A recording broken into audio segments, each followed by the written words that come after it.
अस्सलाम वालेकुम, welcome to the Cutie kitchen corner. कैसे हैं आप सब? उम्मीद है सब ठीक होंगे। आज मैं आपके लिए लेके आई हूँ चिकन चीज़ स्टीम ब्रोस्ट, जिसके लिए ये मैंने लेग पीस लिए हैं और इनको मैंने कटिंग कर लिया है। कटिंग आपने इस तरह से रखना है कि पहले सीधे कट लगाएं फिर तिरछे लगाएं तो इस तरह की शेप आ जाएगी। एक हाथ से रिकॉर्डिंग करनी हो तो फिर नहीं दिखाया जाता है, लेकिन मैं कोशिश करूँगी कि अपनी किसी और वीडियो में आपको मैं इसकी कटिंग ज़रूर दिखाऊँ। और ये मैंने 2 से 3 टेबलस्पून लहसुन और अदरक का पेस्ट निकाल के उसका पानी लिया है और वो लगाया। 2 टेबलस्पून सिरका लगाया है। और ये है चीज़ पाउडर।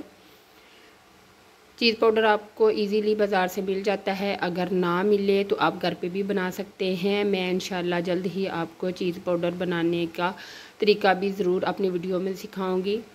ये देखिए, इस तरह से आपने जो आपके जो लेग पीसीज हैं उनको आपने चीज़ पाउडर में इस तरह से कोटिंग कर लेनी है और फिर उसको हल्का सा शैलो सा फ्राई करना है। आपने डीप फ्राई नहीं करना क्योंकि हमने इसको स्टीम देना है।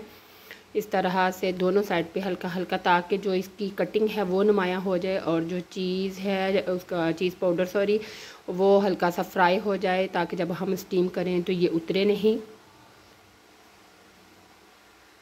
और मैंने इसको कोई चीज़ नहीं लगाई है, सिर्फ इसको चीज़ पाउडर में कोटिंग करके फ्राई कर लिया है और अदरक और लहसुन का पानी लगाया है और सिरका लगाया है।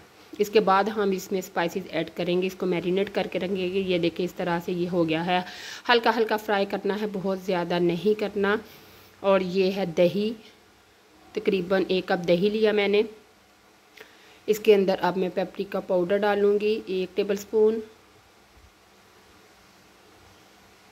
1 टेबलस्पून मैंने इसमें नमक ऐड किया और 1 ही टेबलस्पून इसमें जाएगा गरम मसाला। और 1 टेबलस्पून इसमें मैंने डाला है खुश्क धनिया पाउडर। इसको अच्छे से करेंगे हम मिक्स और इसको मैरिनेशन के लिए हम रेडी करके रख लेंगे। इसके अंदर मैं 1 चम्मच ये डाल रही हूँ चाट मसाला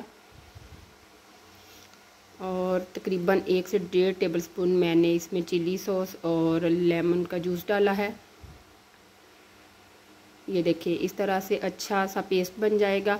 और ये लहसुन और अदरक का जो पेस्ट था वो 1 टेबलस्पून इसमें डाला।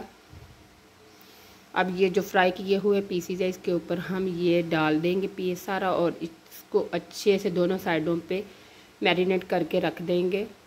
तकरीबन 20 मिनट रख सकते हैं आप।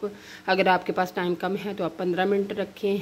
बेहतर यही है कि आप इसको आधा घंटा टाइम दें, ताकि जो कट्स हैं उसके अंदर अच्छे से फ्लेवर चला जाए। और उसके बाद हमने स्टीम करने के लिए पानी बॉईल करके रखा हुआ था स्टीमर में, और इस तरह इसके पीसेस डाल देंगे और 20 मिनट ही इसको हमने स्टीम करना है। 20 मिनट बाद हम देखते हैं कि क्या रिज़ल्ट आया है। 20 मिनट हो चुके हैं और ये देखिए माशाल्लाह से इतना अच्छा है कि जो चीज़ पाउडर ऊपर लगाया था वो भी चीज़ी सा फ्लेवर दे रहा है और वो बिल्कुल नहीं उतरा। ये देखिए, आप चीज़ पाउडर की जगह कॉर्नफ्लोर यूज़ कर सकते हैं, मैदा यूज़ कर सकते हैं, लेकिन फिर उसके लिए आपको रेसिपी थोड़ी टर्न करनी पड़ेगी। पहले आप स्टीम करें, बाद में उसको कोटिंग करके फ्राई करें। ये देखिए, ये सारी चीज़ है और ये इतना अच्छा फ्लेवर है, आप भी ज़रूर ट्राई करें। इसके लिए मैंने डिप बनाई है मायो की और केचप की। ज़रूर ट्राई करें, मुझे दुआओं में याद रखें और प्लीज़ बताइएगा कैसा बना। मेरे चैनल को सब्सक्राइब कर दें, लाइक कर दें और कमेंट्स करें। अपना बहुत सा ख्याल रखें, मुझे दुआओं में याद रखें। अल्लाह हाफिज़।